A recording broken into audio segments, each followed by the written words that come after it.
What's going on, everybody? Suro here. Welcome back to the channel. Today I'm going to show you my boss killer build in Core Keeper.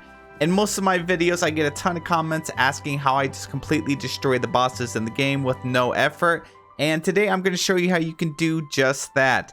Now before we get into the video, if you guys would kindly like the video, subscribe to the channel, I would love you for literally forever.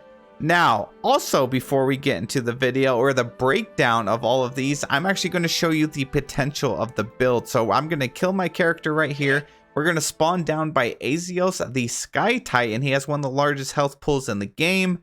And I'm going to show you just how strong this build is. Now I'm going to eat one of these moldy cheese and the enraged potion. Now we're going to go ahead and spawn him in, and I'm going to use my poisonous sickle for this.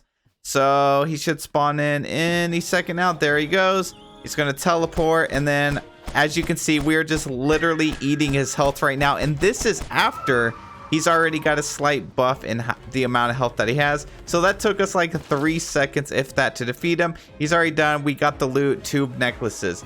Now it's a really great build, right? So let's go ahead and teleport back to base, and we're going to break down this build a little bit further. That way you can actually do this for yourself and farm these bosses as fast and as efficiently as possible.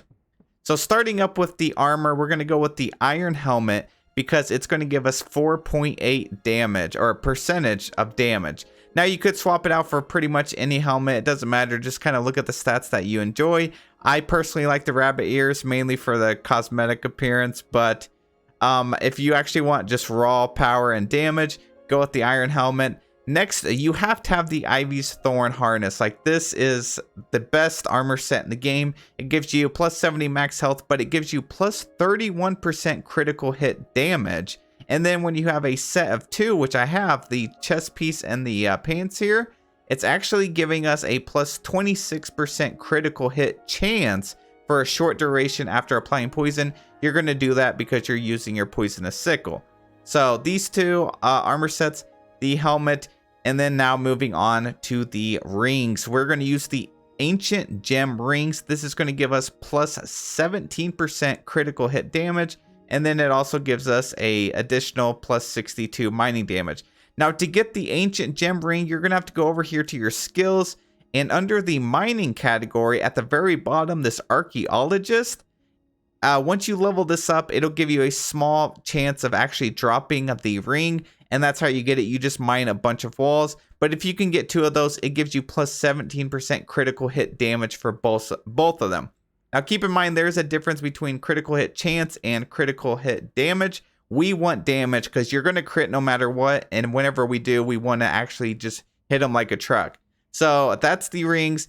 The necklace is the grub necklace, and we want this because it gives us 18.1% melee damage. So since that's not just a base number, like that's an actual percentage, that's going to increase the amount of DPS that you can do by a ton. Now I think you get this from the Hive Mother or Gorm the Devourer, or perhaps both. I think it might be both. But this is probably one of the earliest necklaces you're going to get in the game anyways. Put that on. And then with the poisonous sickle in my hand, I have 484 to 590 melee damage using this setup here. Now moving on to the skills, this is very important. So over here in the range combat skill, the only one you really want in this tree is the amplified precision. It's at the bottom right here. It's going to give you plus 40% critical hit damage. That is a ton. Like 40% is a massive amount of damage that you're going to get. That's going to multiply it by so much. Moving on to the gardening skill tree, you just need these 2 on the bottom right. Poison coated weapons, and this is just going to help your poisonous sickle. It gives you plus 25% chance to apply the poison, and then it reduces enemy healing received by 75%. That is going to reduce the healing effect that Azios the Sky Titan has whenever he spawns those crystals in and he heals. That's going to work wonders on him. And then you want the potent poison, plus 25% damage against poison targets. So you're always going to poison someone with this build, and that's going to give you an extra 25% damage just from that. So all of this stuff is pulling together to be like a really nice synergized build of critical hit damage and just raw power. Now lastly, we have the melee combat skill tree. If you max it out, it will give you plus 50% melee damage. Now once we go into the skill tree, you want the building anger, max that out. It gives you gain 2% melee damage every time an enemy is hit, stacks up to 10 times. So the more times you hit the boss, the more damage you're going to be doing. Pair that over here with the Fast and Furious, which gives you a 10% chance on melee hit to increase melee attack speed. So these two together, this is going to let you get stronger every time you hit the boss. This is going to allow you to hit him faster. So that's kind of how we just eat away at his health really quickly. And these two are the main skills that you must have. But luckily, it's early on in the skill tree.